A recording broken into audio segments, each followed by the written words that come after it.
Hello बच्चों, कैसे हैं आप सभी। होप करती हूँ कि सभी बहुत अच्छे होंगे। और विलियन के ही चैप्टर का ऑलरेडी मैंने जो आप लोगों को बहुविकल्पीय प्रश्न वगैरह बताए हैं, जो ऑलरेडी एग्जाम में आपके पूछे जा चुके हैं और पूछे जाने वाले हैं, मतलब बहुत ज़्यादा इंपॉर्टेंट है। ठीक है, नेक्स्ट मैं आप लोग के लिए लेकर आई हूँ इसी में ही, इसी चैप्टर के और विलियन के ही मतलब एक शब्द वाक्य में उत्तर दो, एक शब्द में जो उत्तर दो आते हैं क्वेश्चन वो। ठीक है, तो इसमें भी आपको क्वेश्चन ऐसे मिलेंगे जो ऑलरेडी एग्जाम में पूछे जा चुके हैं और पूछे जाने के चांसेस ज़्यादा हैं। तो चलिए जल्दी जल्दी ये देख लेते हैं। फर्स्ट क्वेश्चन, एक ऐसे ठोस विलयन का उदाहरण दीजिए जिसमें विलेय कोई गैस हो। क्या पूछ रहा है?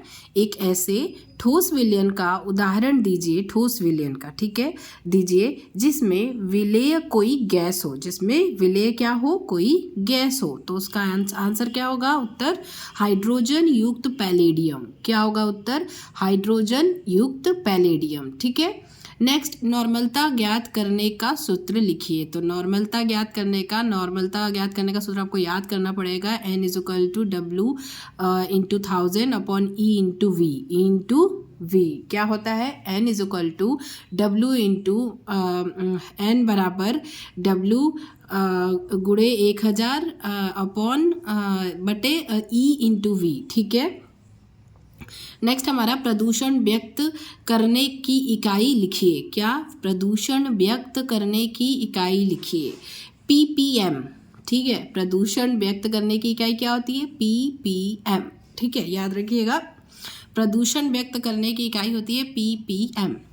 नेक्स्ट, विलयन का वाष्पदाब ज्ञात करने का सूत्र लिखिए। तो विलयन का वाष्पदाब ज्ञात करने का सूत्र क्या होता है? PS = P0 और X0। PS = P0 X0। ठीक है, नेक्स्ट क्या है? किशमिश जल में क्यों फूल जाती है? तो अंतःपरासरण की क्रिया के कारण वो फूल जाती है। भाई वो जब किशमिश को हम पानी में डालते हैं तो वो क्या करती है? पानी को मतलब अपने अंदर खींच लेती है। ठीक है, तो वो क्या होती है? अंतःपरासरण, अंदर किशमिश के अंदर पानी चला जाता है, इसलिए वो फूल जाता है। ठीक है, अंतःपरासरण की क्रिया होती है।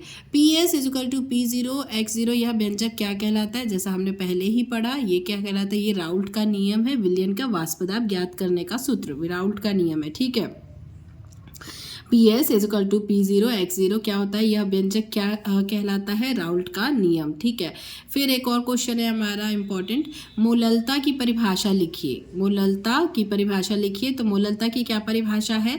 1 kg विलायक में विलेय के मोलों की संख्या मोललता कहलाती है। 1 kg विलायक में विलेय, ठीक है, 1 kg विलायक में विलेय के जो मोलों की संख्या होती है, विलेय के जो मोलों की संख्या होती है वो क्या कहलाती है? मोललता कहलाती है। ये आपका पिछले साल पूछा हुआ क्वेश्चन है। मोललता की परिभाषा लिखिए। तो 1 kg विलायक में विलेय के मोलों की संख्या मोललता कहलाती है। ठीक है, तो ये विलियन चैप्टर के यही इंपॉर्टेंट थे, मतलब एक शब्द में उत्तर वाले क्वेश्चन आंसर। इसके अलावा मैंने जो बहुविकल्पीय वगैरह प्रश्न है वो ऑलरेडी प्रोवाइड किया हुआ है, ऑलरेडी वीडियो डाल दी है, तो अगर आपने नहीं देखा है तो वो भी देख लीजिए। तो आपका विलियन चैप्टर का 1 नंबर का क्वेश्चन कंप्लीट हो जाएगा। ठीक है, मैं मिलूंगी फिर आपसे अति लघु उत्तरीय प्रश्न के साथ। तब तक के लिए bye bye and all the best for your exam.